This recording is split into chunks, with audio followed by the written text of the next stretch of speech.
நான் மோகன்ராஜ். நான் வந்து செங்காலிப்பாளையத்துலேருந்து வரேன்.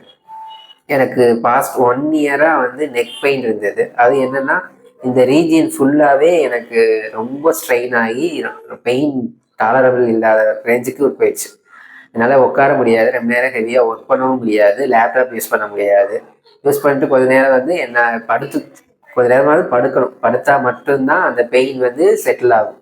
அதுக்கப்புறம் திருப்பி ஒரு ஒர்க் பண்ணும்போது ஒரு 15 மினிட்ஸ்க்கு அப்புறம் திருப்பி அந்த பெயின் வந்துடும்.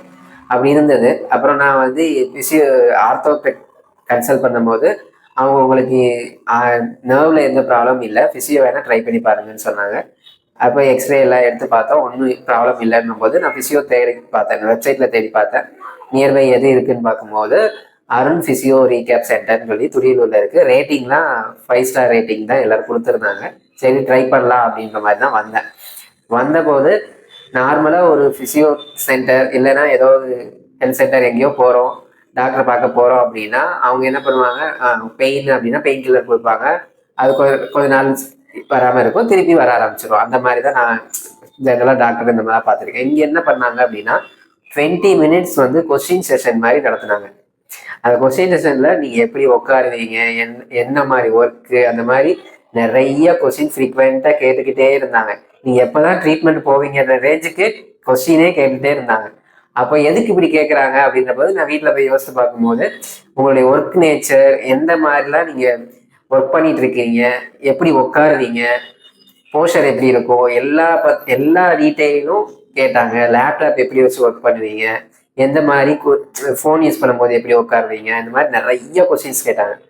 அந்த கொஸ்டின்ஸ் கேட்டுட்டு இன்புட் வாங்கிட்டு அதுக்கப்புறம் எனக்கு ட்ரீட்மெண்ட் ஸ்டார்ட் பண்ணாங்க. ட்ரீட்மெண்ட் வந்து எடுத்ததுல ஹெவியாலாம் போல, கொஞ்சம் கொஞ்சமாக கிராஜுவலாக ஸ்டெப் பை ஸ்டெப்பு ஒவ்வொரு இதாக பண்ணிட்டு இருந்தாங்க. நிறைய ட்ரீட்மெண்ட் பண்ணாங்க. பண்ணிட்டு அதுக்கப்புறம் எக்ஸசைஸ் சொல்லி கொடுத்தாங்க. எக்ஸசைஸும் நல்லா கொஞ்சம் கொஞ்சமாக ஆட் பண்ணிகிட்டே வந்தாங்க. எக்ஸசைஸோடைய லெவல்ஸும் ஆட் பண்ணாங்க, நம்பர் ஆஃப் எக்ஸசைஸும் ஆட் பண்ணிகிட்டே வந்துகிட்டே இருந்தாங்க. இப்போது நான் ஒரு 1 இயர் பெயின் 20 டேஸ் ட்ரீட்மெண்ட் கிட்ட வந்திருக்கேன். வந்த பிறகு எனக்கு இப்போ கம்ப்ளீட்டாக ரெக்கவர் ஆயிடுச்சு. நான் ஃபுல் டே ஒர்க் பண்ணாலுமே எனக்கு அந்த பெயின்ன்றது இல்லவே இல்லை.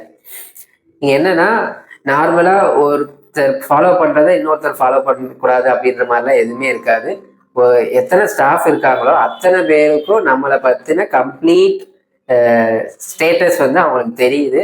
ஒருத்தர் இல்லைனாலும் இன்னொருத்தவங்க வந்து ஃபாலோ பண்ணிக்கிறாங்க, கேர் பண்ணிக்கிறாங்கன்னா எப்படின்னா, நீங்கள் வந்தவுடனே ஒவ்வொருத்தரும் வந்து உங்களுக்கு பெயின் எப்படி இருக்குது, நேற்றுக்கு இன்னைக்கு எப்படி இருக்குது, பெயின் பெர்சன்டேஜ் எந்த அளவுக்கு கம்மியாக இருக்குது, இன்னைக்கு ஒர்க் பண்ணி பார்த்தீங்களா, தண்ணி எந்த அளவுக்கு குடிச்சிங்க, அந்த மாதிரி எல்லாமே அவங்க வந்து கேட்டு வாங்கிக்கிட்டு அதுக்கப்புறம் தான் அதுக்கடுத்து ஃபர்தராக ட்ரீட்மெண்ட் எல்லாமே போகிறாங்க. என்னை பொறுத்தளவுக்கு அருண் ஃபிசியோ ரீகேப் சென்டர் வந்து 100% நம்பி வரலாம். வேற யாராவது நெக் பெயின் இருக்குது இல்லை வேற ஏதாவது ப்ராப்ளம் இருக்குது, ஃபிசியோ ட்ரை பண்ணணும் அப்படின்னு நினச்சிங்கன்னா கண்டிப்பாக வரலாம்.